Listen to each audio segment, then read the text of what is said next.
میں اس شخص کو حیرت سے دیکھ رہا تھا۔ اس کے چہرے سے لگ ہی نہیں رہا تھا کہ وہ قتل جیسی 6 وارداتیں کر چکا ہے۔ اگر وہ اس روز پکڑا نہ جاتا تو یقیناً 7واں قتل بھی کر چکا ہوتا۔ اس کے علاوہ بھی اور نہ جانے کتنی وارداتیں کر چکا ہوتا، لیکن اس کی قسمت خراب ہی تھی، اس لیے رنگے ہاتھوں گرفتار ہوا۔ جس عورت کو وہ قتل کر رہا تھا وہ عورت تقریباً 45 سال کی ہوگی اور بازار میں خریداری کے لیے نکلی تھی۔ سڑک پر ٹریفک بھی نہ ہونے کے برابر تھی۔ وہ عورت سیدھی بازار جا رہی تھی کہ عین اس وقت جب ہتھوڑے سے وار کر کے اس عورت کا سر پھاڑ دینا چاہتا تھا، عورت نے پلٹ کر دیکھ لیا اور اس نے بے اختیار دوڑ لگا دی۔ وہ بھی اسے مارنے کو دوڑا تھا۔ عورت کا نصیب اچھا تھا کہ ایک پولیس موبائل ادھر آ نکلی تھی۔ پولیس کو دیکھ کر وہ بھاگ کھڑا ہوا۔ پولیس کو دیکھ کر عورت نے شور مچا دیا۔ پولیس کے جوانوں نے پھرتی دکھائی اور بھاگتے ہوئے ملزم کو گرفتار کر لیا اور اب وہ میرے سامنے بیٹھا ہوا تھا۔ قتل کی 6 وارداتوں نے شہر میں خوف و ہراس پھیلا کر رکھ دیا تھا۔ یہ وارداتیں شہر کے مختلف علاقوں میں ہوئی تھیں، لیکن سب کا طریقہ کار ایک جیسا تھا، یعنی سر پر ہتھوڑا مار کر عورتوں کو ہلاک کیا گیا تھا۔ سمجھ میں نہیں آ رہا تھا کہ جو بھی یہ وارداتیں کر رہا تھا وہ کیوں کر رہا تھا، اس کے پیچھے کیا راز تھا۔ یہ محض اتفاق ہی تھا کہ ملزم رنگے ہاتھوں گرفتار ہو گیا۔ مجھے تفتیش افسر مقرر کیا گیا تھا اور مجھے اس سے یہ راز اگلوانا تھا کہ اس نے یہ قتل کیوں کیے تھے اور ان قتل میں کیا کسی اور نے بھی اس کی معاونت کی تھی۔ تم نے مجھے ابھی تک بتایا نہیں کہ تم نے یہ قتل کیوں کیے۔ انسپیکٹر صاحب، میں جرم قبول کر چکا ہوں، اس کے بعد تفتیش کی گنجائش نہیں رہتی۔ وہ بولا۔ کیا نام ہے تمہارا؟ میں نے پوچھا۔ مجھے نفیس احمد کہتے ہیں۔ وہ بولا۔ نصیر احمد، مجھے میرا کام کس طرح کرنا ہے یہ میں زیادہ بہتر جانتا ہوں۔ تم سے جو سوال کر رہا ہوں اس کا صاف صاف جواب دیتے جاؤ تاکہ میرا کام آسان ہو جائے۔ میں اگر بتانے سے انکار کر دوں تو؟ وہ مجھے گھورتے ہوئے بولا۔ نفیس احمد، میں ابھی تم سے پیار سے بات کر رہا ہوں۔ اس کی وجہ یہ ہے کہ میں چاہتا ہوں کہ تفتیش اس طرح ہو جائے کہ ہر بات واضح ہو جائے۔ ہو سکتا ہے کہ ان قتل کی وارداتوں کے پیچھے کسی اور کا ہاتھ ہو اور وہ سزا کا مستحق ہو۔ ایسے میں تمہارے اکیلے پھانسی کے تختے پر چڑھنے سے وہ صاف بچ جائے گا۔ میں نے اسے سمجھانے کی کوشش کی۔ میں کسی کو بچانے کی کوشش نہیں کر رہا۔ میں نے صاف صاف بتا دیا ہے کہ یہ قتل میں نے کیے ہیں اور بس۔ اچھا، یہ قتل تم نے کیے ہیں؟ پھر قتل کرنے کی وجوہات بھی بتا دو کہ تم نے یہ قتل کیوں کیے ہیں۔ میں نے اس کے چہرے کو غور سے دیکھتے ہوئے پوچھا۔ میں یہ بات نہیں بتا سکتا۔ کیوں؟ بس میری مرضی، اس نے بے پرواہی سے کہا۔ اس کمرے میں یہ سامان تم دیکھ رہے ہو، یہ سب سامان ملزم سے قبول جرم کروانے میں استعمال ہوتا ہے۔ میں نے سامان کی طرف اشارہ کیا۔ چمڑے کا کوڑا، ڈنڈے اور دیگر سامان دیکھ کر ایک لمحے کو اس کا دم خشک ہو گیا، مگر پھر وہ سنبھلتے ہوئے بولا۔ اس سامان کو اس صورت میں استعمال کیا جاتا ہے جب کوئی جرم قبول نہ کرے، جبکہ میں پہلے ہی جرم قبول کر چکا ہوں۔ پھر کیوں مجھے یہ سامان دکھا کر ڈرایا جا رہا ہے؟ جب تک قتل کرنے کی اصل وجوہات معلوم نہ ہو جائیں ہماری تفتیش مکمل نہیں ہوتی۔ اس لیے تم سے یہ بات کہی جا رہی ہے کہ تمہارا جرم قبول کر لینا ہی ہمارے لیے کافی نہیں۔ نہ چاہتے ہوئے بھی مجھے غصہ آ گیا۔ میرے اصل وجوہات بیان کر دینے پر بھی تمہیں یقین نہیں آئے گا، میری بات کو مذاق سمجھو گے۔ اس نے یہ کہتے ہوئے گردن جھکا لی۔ یہ تم کیسے کہہ رہے ہو کہ مذاق سمجھوں گا؟ ہو سکتا ہے کہ میں تمہاری بات سچ سمجھ لوں۔ یقین سے کہہ رہا ہوں کہ تم میری بات کو مذاق میں سمجھ کر ہنسی میں اڑا دو گے۔ نفیس احمد نے کہا۔ میں تمہاری بات کو مذاق میں نہیں اڑاؤں گا، جو بات بھی تم کہو گے، میں نے کہا۔ میری بات سن کر وہ سوچ میں پڑ گیا۔ اس کی سمجھ میں نہیں آ رہا تھا کہ وہ بات مجھے بتائے یا خاموش رہے۔ وہ چور نگاہوں سے تفتیش کے دوران تشدد کرنے کے سامان کو بھی دیکھ رہا تھا۔ میری نظریں اس کے چہرے پر ہی گڑی ہوئی تھیں۔ سلامت، ادھر آؤ، میں نے کانسٹیبل سلامت محمد کو آواز دی۔ جی سر۔ یہ چمڑے کے ہنٹر کو تیل لگا دو۔ میں نے ہنٹر کی طرف اشارہ کیا۔ ٹھہرو، میں سب سچ بتاتا ہوں، اس نے گھبراتے ہوئے کہا۔ ٹھیک ہے سلامت، تم جاؤ، ضرورت پڑنے پر تمہیں بلا لوں گا، میں نے کہا۔ کانسٹیبل سلامت احمد کے جانے پر میں نے نفیس احمد کو گھورا۔ हम मुल्ज़िमान पर तशद्दुद नहीं करना चाहते, लेकिन मुल्ज़िम खुद ही हमें तशद्दुद करने पर मजबूर करता है। मैं सब कुछ सच सच बता दूंगा, नफीस अहमद ने कहा। हाँ, मैं सच ही सुनना चाहता हूँ, मैंने कहा। वो गोया हुआ। नौशाबा यूनिवर्सिटी में मेरी क्लास फेलो थी। फ्री पीरियड हमारी कैंटीन में गुजरते थे। हम दोनों एक दूसरे को पसंद करते थे। मैं अपनी तालीम मुकम्मल होने का इंतज़ार कर रहा था। तालीम मुकम्मल होने पर मुझे सबसे पहले अच्छी नौकरी तलाश करना थी, और फिर नौकरी का अच्छा इंतज़ाम होने पर मुझे नौशाबा का हाथ उसके वालिदैन से मांगना था, ताकि हम हमेशा के लिए एक हो जाएं। फ़ाइनल ईयर का पेपर देकर हम रिज़ल्ट का इंतज़ार कर रहे थे, लेकिन वो जो कहते हैं ना कि नसीब का लिखा हो कर रहता है, हमारी किस्मत में भी शायद मिलन नहीं था। इसलिए नौशाबा की मर्ज़ी के ख़िलाफ़ उसके घर वालों ने उसकी शादी एक अमीर घराने में कर दी। मुझे उसकी शादी का बहुत दुख हुआ। कई दिनों तक मैं गुमसुम सा होकर रह गया था, कुछ भी समझ में नहीं आ रहा था। फिर जैसे जैसे वक्त गुजरता रहा, मेरा ज़ख्म भी भरने लगा था। एक रोज़ का जिक्र है कि मैं बाज़ार में कुछ ख़रीदारी करने गया था कि अचानक मेरी मुलाकात नौशाबा से हो गई। वो उस वक़्त अकेली एक दुकान के बाहर खड़ी थी। उसे वहाँ अकेला देखकर मैं चौंका।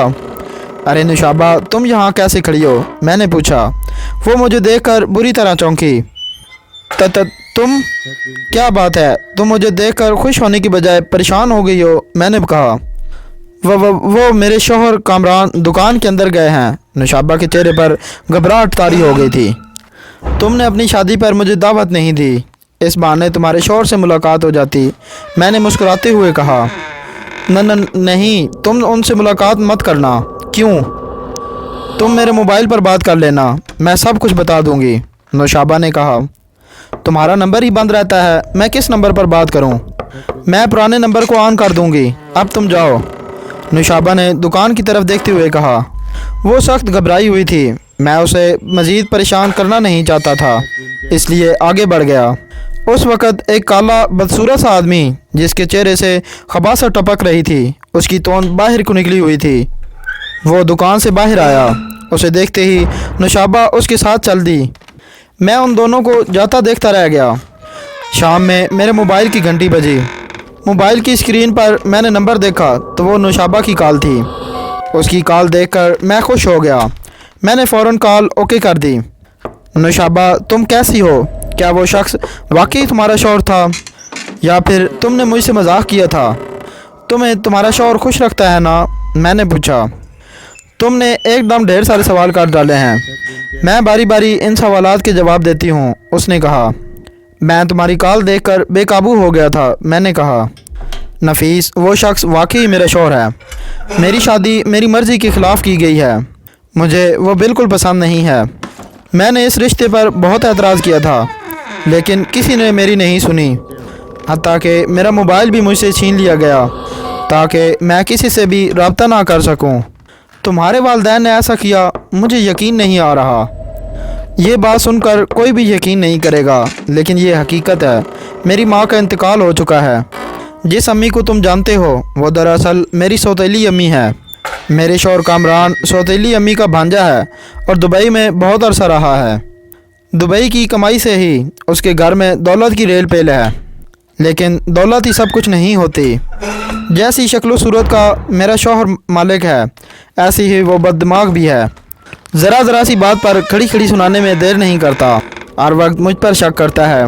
किसी मर्द से बात कर लेने पर मुझे गालियाँ सुना देता है और कहता है कि क्या वो मेरा बाप लगता है जो मैं उससे बात कर रही हूँ। इसलिए मैंने पुरानी सिम भी छुपा कर रखी हुई है, ताकि यूनिवर्सिटी का कोई साथी रब्ता ना करे, वरना वो ख्वाह मुख्वाह मुझ पर शक करेगा और तोहमत लगाने में भी ताख़ीर नहीं करेगा, नौशाबा ने कहा। अच्छा, इसलिए तुमने अपनी यूनिवर्सिटी के साथियों को बुलाया नहीं? मैं अपने दोस्तों को शादी की दावत देकर मजाक का निशाना बनना नहीं चाहती थी। जो मेरे शौहर को देखता मेरा मजाक बनाता कि तुम्हें यही शख्स मिला था, शादी करने के लिए हम मर गए थे क्या? तुम्हारे साथ वाकई बहुत बुरा हुआ है। तुम्हारे अब्बा इस रिश्ते पर कैसे राज़ी हो गए थे? मैंने पूछा। मेरे अब्बा का मत पूछो, अम्मी जो कहती हैं वो आंख बंद करके मान लेते हैं। इसमें उनका भी कसूर नहीं है। मेरी सौतेली अम्मी की जो बहनें हैं वो जादू टोना कराने में बहुत मशहूर हैं। उन्होंने ही अब्बू पर ऐसा काला इलम करा दिया है कि वो अम्मी के अलावा किसी और की बात का यकीन नहीं करते। सौतेली अम्मी की बहनों ने ही ये रिश्ता कराया है, नौशाबा ने बताया। वाकई काले जादू की बदौलत ही ऐसा हुआ है। अच्छा, अब मैं कॉल बंद कर रही हूँ, कोई आ रहा है। ये कहते हुए नौशाबा ने कॉल ऑफ़ कर दी। नौशाबा की हालात का सुनकर मुझे बहुत अफसोस हुआ था। मेरे ज़ख्म फिर से हरे हो गए थे। मुझे उससे सच्ची मोहब्बत थी और मैं किसी सूरत में गवारा नहीं कर सकता था कि कोई उस पर जुल्म करे। उसकी कामरान के साथ शादी करके सरासर जुल्म ज़्यादती की गई थी। अब अक्सर जब भी नौशाबा को फुर्सत और बात करने का मौका मिलता, वो मुझसे बात करने लगी थी। इस घर में नौशाबा के साथ बहुत ज़्यादती हो रही थी। उसका शक्की मिजाज शौहर कामरान उसकी बात बात पर शक करता था। अक्सर नौशाबा को रुई की तरह धोंक कर रख देता था। वो किससे शिकायत करती? माँ बाप को शिकायत करने पर वो उल्टा उसे ही डांट देते थे। घर में कोई भाई भी नहीं था जो उसकी सुनता, एहतिजाज करता। 1 साल के अंदर अंदर नौशाबा मुरझाए हुए फूल की तरह बनकर रह गई थी। वो अक्सर मुझे अब ये कहने लगी थी कि इस ज़िंदगी से बेहतर है कि वह मौत को गले लगा ले ताकि इस जहन्नम से निजात मिल जाए। मैं उसे समझाता कि वो मायूस ना हो, हालात बहुत जल्द बेहतर हो जाएंगे। एक सुबह जब मैं सो कर उठा तो मैंने अपने मोबाइल पर नौशाबा का SMS देखा। उसे पढ़ने पर मुझे ज़बरदस्त झटका लगा। नौशाबा ने रात 12 बजे ये SMS किया था और उसमें उसने लिखा था कि वो अपनी ज़िंदगी से तंग आ चुकी है, इसलिए ख्वाब अबर गोलियाँ खाकर ज़िंदगी का खात्मा कर रही है। मैं SMS पढ़कर परेशान हो गया और मुझे अपने आप पर गुस्सा आने लगा कि मैं रात जल्दी क्यों सो गया था, हालांकि मैं रात देर से सोने का आदी था। रात को मैं बहुत थकन सी महसूस कर रहा था, हालांकि मैंने दिन भर कोई ख़ास काम भी नहीं किया था।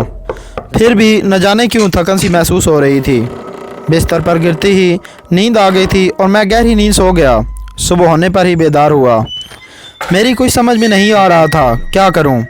क्या वाकई नौशाबा ने ख्वाब आवर गोलियां खा ली होंगी? मैंने नौशाबा को कॉल की, उसका मोबाइल बंद जा रहा था। फिर मैंने हिम्मत करके नौशाबा के घर उसके अब्बू को कॉल की। फ़ोन उसके अब्बू ने ही उठाया था। फरहान साहब, मैं नफ़ीस अहमद बात कर रहा हूँ। मैं नौशाबा के साथ यूनिवर्सिटी में पढ़ता था।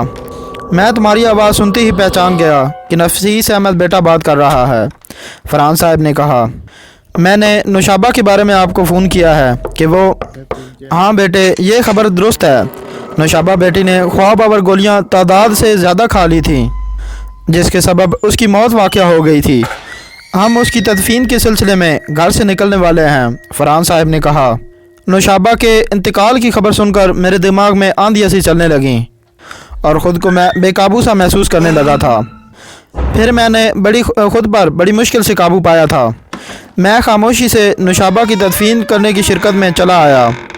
उसकी मौत के बाद मैं गुमसुम सा रहने लगा था। हर वक्त उसकी यादों में खोया रहता। उसके साथ बीते दिन के मंजर चलते फिरते नज़रों के सामने आ जाते थे। मेरे ख्वाबों में भी मुतवातर नौशाबा नज़र आ जाती थी और मुझसे कहती थी, क्या तुमको मुझसे सच्ची मोहब्बत नहीं थी? मैं कहता, हाँ, मुझे तुमसे आज भी सच्ची मोहब्बत है। मैं तुम्हारी यादों को भुला नहीं सका हूँ। वो कहती, फिर वो औरतें ज़िंदा क्यों हैं? उन्होंने ही मुझे खुदकुशी जैसे अमल पर मजबूर कर दिया था। वो अभी तक ज़िंदा घूम रही हैं। तुम कहो मैं क्या करूं? मैं कहता, वो जब तक मर नहीं जाती मेरी रूह को करार नहीं आएगा। क्या तुम मेरे लिए इतना नहीं कर सकते कि मेरी रूह को करार आ जाए? नौशाबा कहती, तुम क्या चाहती हो कि मैं उन औरतों को कत्ल कर दूं? हाँ, मैं यही चाहती हूँ। मैं तुम्हें बारी बारी उनकी शक्लें दिखाऊंगी और तुम एक एक करके उन्हें कत्ल कर दो। अगर तुमने ऐसा कर दिया तो मैं समझूंगी कि वाकई तुम्हें मुझसे सच्ची मोहब्बत है, वरना मैं साबित कर दूंगा कि मुझे तुमसे सच्ची मोहब्बत है। मैं एक एक को कत्ल कर दूंगा, इसके बाद चाहे फांसी लग जाए, मैं कहता। और फिर ऐसा ही हुआ। वो मुझे एक औरत की सूरत दिखाती और मैं उसे कत्ल कर देता। औरत के कत्ल हो जाने पर वो बहुत खुश दिखाई देती थी। उन औरतों को कत्ल करके नौशाबा पर मैंने ये साबित कर दिया था कि मैं वाकई उससे सच्ची मोहब्बत करता हूँ। तुम्हारा बयान मुझे किसी ड्रामे या फिल्म की स्टोरी लग रहा है, फिर भी इसको सच मान लेता हूँ। लेकिन ये बताओ, उन औरतों का क्या कसूर था जिनको तुमने कत्ल किया?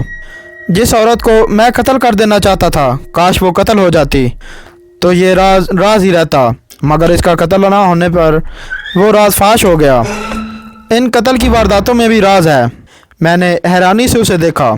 हाँ, नुशाबा को खुदकुशी जैसे इकदाम उठाने में उन्हीं का हाथ है। मैं जिसको कत्ल करना चाहता था वो नुशाबा की सास थी, और जो मेरे हाथ औरतें कत्ल हुईं वो नुशाबा की सौतेली माँ और उसकी बहनें थीं, जिन्होंने काले इल्म के ज़रिए नुशाबा की शादी कामरान से कराई थी। वो ना नुशाबा की शादी कराती और ना नुशाबा खुदकुशी जैसे इकदाम उठाती। नफीस अहमद की आंखों से आंसू मोती बनकर चमक रहे थे। वो मुझसे नज़रें नहीं मिला पा रहा था, बल्कि सर झुकाए बैठा था। फिर उसने अपनी नज़रें उठाईं और गोया हुआ। इंस्पेक्टर साहब, जो कुछ बताना था मैंने वाज़ह और साफ साफ बता दिया। अब आगे आप लोगों की मर्ज़ी है, और वैसे भी मैं सिर्फ आज के दिन यहाँ मौजूद हूँ। रात के किसी भी पैर नुशाबा मुझे अपने साथ ले जाएगी। इंस्पेक्टर साहब, प्लीज़ आप मुझे तन्हा छोड़ दें। और ये बोलकर मेरे सामने से उठ गया और आंखें बंद करके कमरे में टहलने लगा। और फिर उसकी बात ठीक निकली। रात का 2:30 बजे का वक्त था कि नफीस की बुलंद आवाज़ सुनाई दी। इंस्पेक्टर साहब, देखें नुशाबा आ गई है मुझे लेने के लिए। मैं नुशाबा के साथ जा रहा हूँ।